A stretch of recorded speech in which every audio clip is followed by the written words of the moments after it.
Hello guys, good morning everyone. So as promised, I'm back with another lecture. और आज ये lecture थोड़ा पहले ही मैं ला रहा हूँ टाइम से। तो आज हम लोग जो इस लेक्चर में डिस्कस करने वाले हैं वो है द हिंदू एडिटोरियल के वोकैबुलरी को, जिसमें हम लोग कुछ कुछ वर्ड को देखेंगे, कुछ कुछ फ्रेजल वर्ब को देखेंगे, एंटोनिम्स, सिनोनिम्स और कुछ कुछ ग्रामर के भी टिप्स जो जो मिलते रहेंगे उसको सीखेंगे। तो चलिए स्टार्ट करते हैं। आज का हमारा फर्स्ट वर्ड क्या है। चलिए, हाँ, फर्स्ट वर्ड बताने से पहले मैं आपको एक चीज बताना चाहूंगा। यहाँ आप लोग देख रहे हैं ये अवर्टिंग वर्ड है, और अवर्टिंग जो एक वर्ब है, और ये वर्ब के बगल में मैंने लिखा है जेरंड और प्रेजेंट पार्टिसिपल। तो किसी को ये पता है कि जेरंड और प्रेजेंट पार्टिसिपल क्या होता है? नॉन फाइनाइट वर्ब होता है वर्ब के अंदर। एक होता है फाइनाइट वर्ब और non finite verb. Non finite verb का दो पार्ट होता है, infinitive, gerund and participle. Sorry, तीन पार्ट होता है। उसी में दो आता है, जेरंड और पार्टिसिपल। तो जेरंड क्या करते हैं हम लोग, वर्ब वन प्लस आईएनजी, और अगर ये नाउन की तरह काम करे तो उसको हम लोग जेरंड बोल देते हैं। और पार्टिसिपल किसको बोलते हैं? वर्ब का फर्स्ट फॉर्म प्लस आईएनजी, और अगर वो एज एन एडजेक्टिव काम करे तो उसको पार्टिसिपल बोल देते हैं। This is the main difference between gerund and participle. दोनों में वर्ब का फोर्थ फॉर्म होगा, बट एक में नाउन की तरह काम करेगा और एक में एडजेक्टिव की तरह काम करेगा। चलिए, एक छोटा सा ग्रामर का टिप था। आगे बढ़ते हैं, हम लोग वर्ड पे आते हैं। तो आज का जो हमारा पहला वर्ड है वो है अवर्टिंग, जिसका मतलब होता है कुछ अप्रिय घटना घटने से पहले ही उसे रोक लेना। टू प्रिवेंट समथिंग अनप्लीजेंट, यानी कुछ बुरा होने वाला है उससे पहले ही हम लोगों को उसे रोक लेना है। चलिए, आजकल सबसे ज्यादा बुरा क्या हो सकता है? अभी सबसे ज्यादा बुरा हो सकता है कोरोना फैल जाना। तो कोरोना जैसे अप्रिय घटना को रोकने का बस एक ही तरीका है, हम लोग अपने घर में रहें, हम लोग अपने घर में बंद रहें, बाहर ना निकले। There is only one way of avoiding the danger of corona, that is stay in our home. चलिए, इसका सैनोनिम्स और एंटोनिम्स देखते हैं। सैनोनिम्स है इसका हेल्प, प्रिवेंट।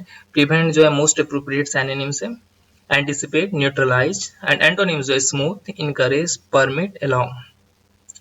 अगर हम लोग घर से बाहर निकलेंगे तो हम लोग कोरोना को परमिट करेंगे, अलाउ करेंगे कि आ जाओ अपने मेरे घर में। तो हम लोगों को घर से नहीं निकलना है। चलिए, इसको एक टिप से याद रखने की कोशिश करते हैं। The only way to avoid the danger of corona is घर में रहो, सबसे दूर रहो। बस यही एक तरीका है कोरोना जैसे अप्रिय घटना को घटने से रोकने के लिए। घर में रहो, सबसे दूर रहो। चलिए चलते हैं आज का सेकंड वर्ड की ओर। तो आज का जो सेकंड वर्ड है वो है टेंटमाउंट। ये पार्ट्स ऑफ स्पीच के एडजेक्टिव के अंदर आता है, जिसका मतलब होता है समान प्रभाव, यानी कि having the same effect.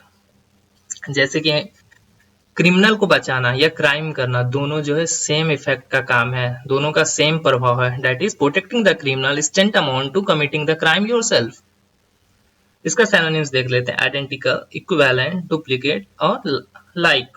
Duplicate, equivalent, identical and like. Antonyms देखते हैं। Different, polar, opposite, reverse. Equivalent जो है मोस्ट अप्रोप्रिएट सिनोनिम्स है टेंटामाउंट का।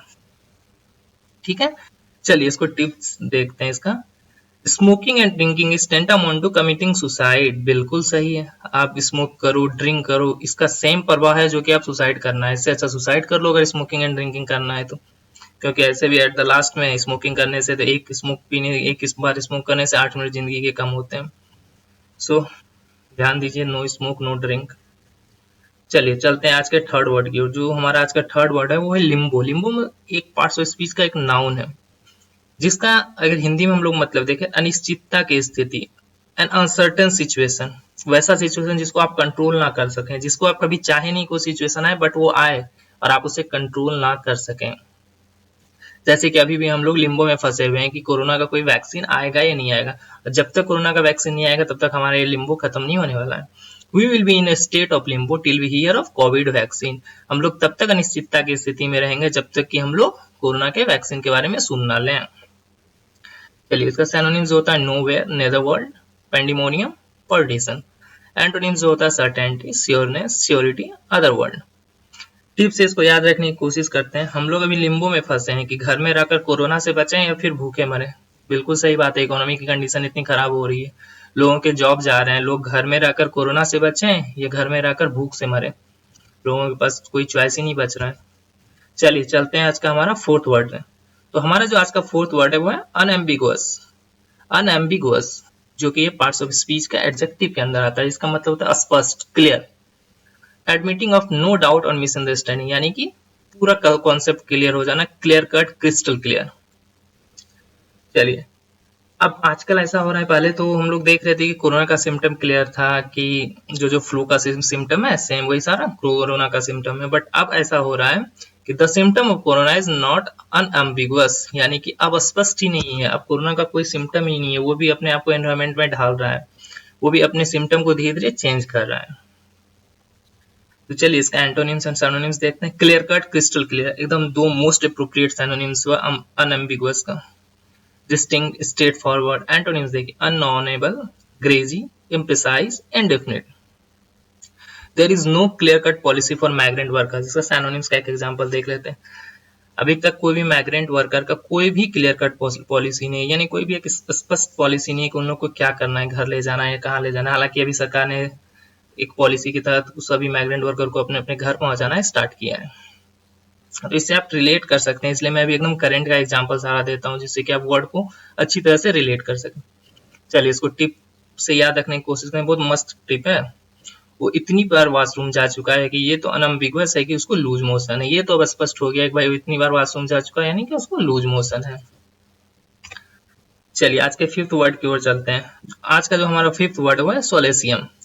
सोलेटियम इसको ना पढ़े, इसका प्रोनाउंसिएशन होता है सोलेसियम, क्योंकि ये पार्ट्स ऑफ स्पीच के नाउन के अंदर आता है। जिसका हिंदी में अगर शुद्ध हिंदी में मतलब देखें तो मुआवजा, thing given as a compensation. Compensation मतलब क्या होता है, मुआवजा। जैसे कि कोई हमारे जवान बॉर्डर पे शहीद हो जाते हैं, उनके परिवारों को कुछ कुछ कॉम्पेंसेशन सरकार के द्वारा दिया जाता है। तो वही मैंने लिखा है, 5 lakh as a solatium for loss of life is very less. किसी के जान की कीमत बस 5 लाख मुआवजा के रूप में देना, ये एक जेन्युइन चीज नहीं है। चलिए चलते हैं सिनोनिम्स एंड एंटोनिम्स की तरफ। इसका जो सिनोनिम्स है वो है recovery, restitution, satisfaction and repression. Antonyms चलते हैं, penalty, dissatisfaction, take, resolution. Penalty जो है इसका मोस्ट अप्रोप्रिएट एंटोनिम्स है सोलेसियम का। चलिए एक टिप से इसको याद रखने की कोशिश करते हैं। अभी हाल फिलहाल में हमारे 5 जवान शहीद हुए हैं। किसी के जान का सोलेसियम चंद रुपये नहीं हो सकता, ये बिल्कुल सही है। किसी के जान की कीमत कभी चंद रुपये नहीं होती, जो उसको हम मुआवजे के रूप में देखकर कुछ क्या बोल सकते हैं उसको, छोड़िए। ये आंखों से आंसू लाने वाली बात है कि आज भी हमारे जवान बॉर्डर पे शहीद हो रहे हैं। हम लोग अंदर कोरोना से लड़ रहे हैं, वो लोग बाहर जाके टेररिस्ट से लड़ रहे हैं। चलिए आगे चलते हैं, ज्यादा इमोशनल नहीं होना चाहिए। तो आज का जो हमारा नेक्स्ट वर्ड है वो है स्ट्रेडल, जो कि पार्ट्स ऑफ स्पीच के वर्ब के अंदर आता है, जिसका मतलब होता है विस्तारित करना, occupy certain area, extended over, यानी अपने आप को पूरा फैला देना। The terrorism has straddled this place. Same example कि आतंकवाद ने इस पूरे क्षेत्र को अपने कब्जे में ले लिया, यानी इस पूरे क्षेत्र में आतंकवाद विस्तारित हो चुका है। सिनोनिम्स एंड एंटोनिम्स देखते हैं। सिनोनिम्स होता है माउंट, राइड, बेस्टाइड, पर्च। माउंट में भी एकदम सेम एप्रोप्रिएट मीनिंग है स्ट्रैडल का, ये अपने आप को उस जगह को पूरा माउंट कर लेना, यानी अपने कब्जे में ले लेना। एंटोनिम्स होता है राइज, स्टैंड, एलिमिनेट और कॉम्पैक्ट। एलिमिनेट जो होता है इसका मोस्ट एप्रोप्रिएट एंटोनिम्स है। चलिए इसको टिप से याद रखने की कोशिश करते हैं। अरुणाचल प्रदेश में जितने प्लांट स्ट्रैडल नहीं है उससे ज्यादा जम्मू एंड कश्मीर में टेररिस्ट। बिल्कुल सही बात है। अरुणाचल प्रदेश में जितने पेड़ पौधे नहीं है उससे ज्यादा कहीं जम्मू कश्मीर में आतंकवादी हैं। जबकि आपको पता है अरुणाचल प्रदेश इंडिया का एक ऐसा देश है जहाँ सबसे ज्यादा जंगल पाया जाता है, सबसे ज्यादा पेड़ पौधे रहते हैं, सबसे ज्यादा सीनिक ब्यूटी वहाँ का सबसे अच्छा है।